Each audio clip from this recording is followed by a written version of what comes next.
What if I told you that being awkward was a state of mind? What would you think about that? If you're a person who feels awkward in a lot of situations, you might be rolling your eyes at me and going, "Yeah, right, Julie." But let's explore it for a little bit. In my business, I address all of these different topics through boundaries, mindset, and giving the words to say.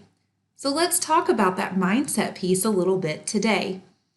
If you were to break down awkward and articulate, what would you say they mean? What would you say would be the definitions of those words? Because a lot of people say, "Oh, yeah, I'm so awkward. I would love to be articulate." But then there's this break that happens where they feel that I am this way and other people are this way, and it's either or, and I cannot be this. And I just want to talk about it a little bit. So, someone who feels awkward might be someone who doesn't know what to say. They're not exactly sure how to conduct themselves around other people. Where do I put my hands? What kind of a look do I need on my face? What do I say? What do I not say?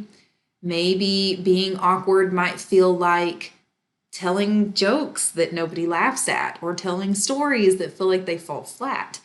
Maybe feeling awkward can feel like other people expressing difficult emotions or feelings to you and you not knowing how to respond. So if you think about what does it mean to be awkward or to feel awkward, it's a lot of I'm not sure how to. I'm not sure how to hold my body. I'm not sure how to tell a good joke. I'm not sure how to respond when other people act this way. I'm not sure if I say this, if it's going to be well received. I'm not sure how other people will feel about me if I do this.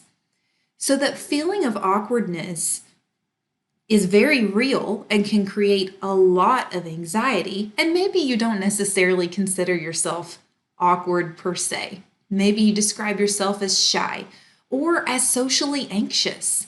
I have a lot of students and people who consume my content who don't feel that they're awkward at all. They say that they're very confident people, but it's more of an anxiety. It's more of a social anxiety of not knowing what to say or not knowing how to respond. Let's go to the other side of the spectrum for a second. What does it mean to be articulate? Well, if you look up the definition of articulate, it means to be clear, to be expressive, to be persuasive or eloquent, to be concise, to be effective. So if you're looking at becoming articulate, what do all those descriptive words have in common? Being effective, eloquent, concise, clear. In order to be that, or in order to come across in that way, it's really an amount of knowledge, isn't it? That you know what to say, that you feel confident about the way that you're coming across to others, that you feel very clear and confident about how to handle certain situations. Wouldn't those things be necessary in order to be clear or concise or eloquent or effective in your speech? So if you think about these two things, awkward versus articulate, you could break it down to a lack of knowledge versus a lot of confidence resulting from good, strong foundational knowledge about how to handle certain situations. So if you think about it in that way, now you can build a bridge between the two. Now you can see where, okay, maybe I'm starting here, but if I walk along this path and this journey, I'll get here eventually as long as I'm, consistently committed to working through those processes and to learning new skills. But if you can really integrate that idea in your mind that awkward to articulate is simply a lack of knowledge or confidence in your skills to a strong level of knowledge and confidence in your skills and approach. You can see how It really is just about knowing, about someone showing you what to do and what to say and how to say it, how to come across to other people. So for myself, on my own journey, I never would have considered myself to be shy or socially anxious on the front end. But I also would not have considered myself to be eloquent. I would not have considered myself to be very effective because my approach was very abrasive and it was very, I know everything, and if you don't agree with me, then that's because you don't know anything. It's not something I'm proud of at all, but it is how I felt when I was a teenager. I just felt like I knew everything and that if people would just listen to me, that, the whole world would be fixed or something. I felt I was not open to other people's thoughts or feelings. I wasn't open to the idea that maybe I was wrong about the way that I felt about things. I had a very fixed mindset in my younger years. And that worked out really, really well for me until I turned 18 and moved off to college. So going to college and having to work in a department store with other people who were yelling and ugly and condescending and rude, and realizing that if I opened my mouth and just said what I thought, that I was going to get fired, I started having to learn a different set of skills.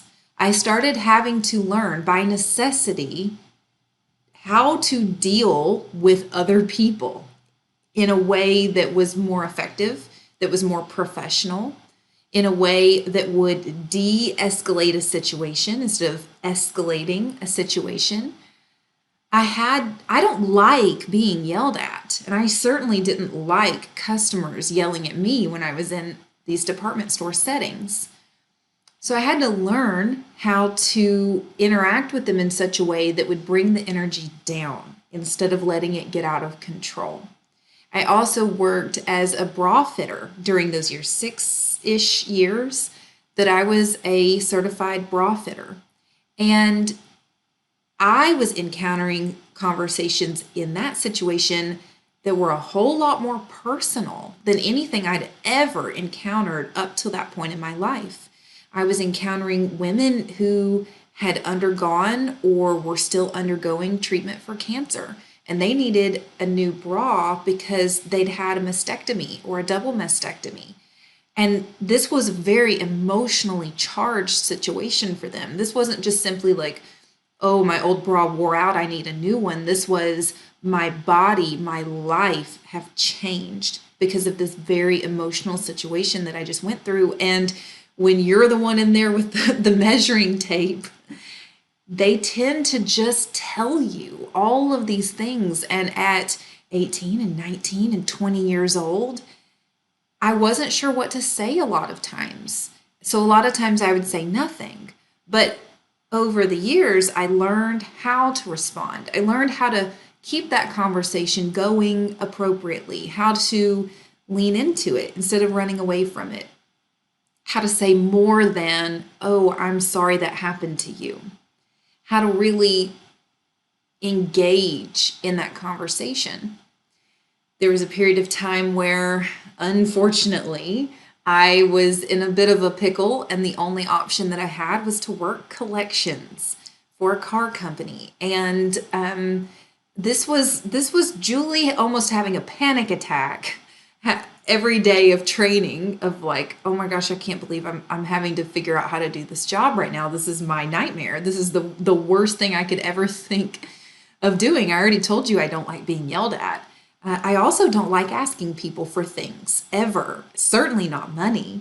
And having this job where I'm calling people all day, every day to ask them for money, knowing that they're going to yell at me, it was a total nightmare. But fortunately, the company that I worked for did a very thorough job of training us up and supporting us as we learned how to do this job and as we got onto the floor to actually have to make these phone calls. They gave us a lot of training about intonation and word choice, and they talked to us about that in our training. that the way that you say things are going to make a huge impact on whether or not you're going to be able to be successful in this phone call. They also talked to us about one of the most important things. And I took this piece of advice, sure, I took it onto the floor. Do you know where else I took it? I took it into my marriage. I took it into my parenting. I took it into my relationship with my patients when I'm working as a physical therapist in home health. They said, the person on the other end of that line cannot hear a single thing that you have to say until they feel like you can hear what they have to say. Until they feel heard by you, they're not going to listen to anything you have to say. And I wish everybody in the whole world could hear that and know it and really, truly understand it, because it is such a huge key to communicating with other people, especially in difficult situations. So I had to learn those skills. I had to learn a lot of skills in that setting. And then I finally, yay, graduated from physical therapy school. And I got out into the healthcare field thinking, okay, some of these difficult things are behind me now because now I'm a professional. Now I'm going to be in a more elevated setting. I'm not going to be working in retail. I'm not going to be working in collections. I'm going to be working in healthcare. It's going to be a whole lot more professional. And what I found was that it was just a different version of the same song. Because in healthcare, you're dealing with people who are having a really hard time. They're not coming to you to brag on how well they're doing and on how great they feel. They're coming to you because they're sick and they're hurting, they're in pain.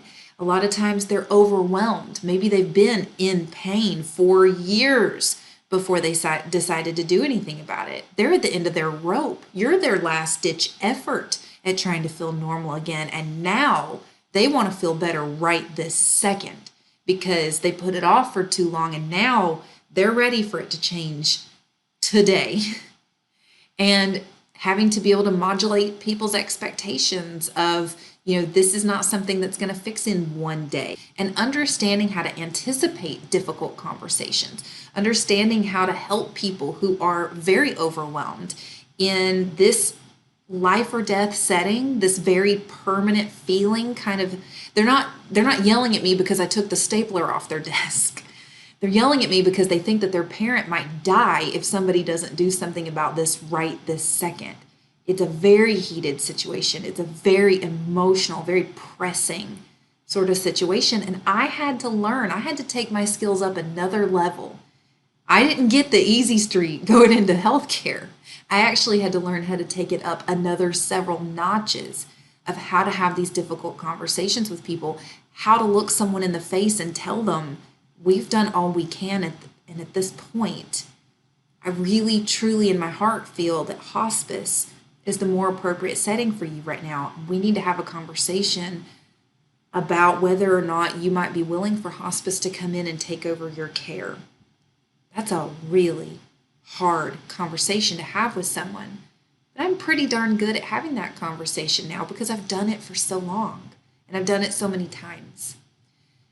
So in my course, Art of Conversation, 6 weeks from awkward to articulate, I take these 15 years of experience that I have had on my own personal growth, my own journey, and I've put my heart and soul into this gorgeous 6-week course that is available a few times a year.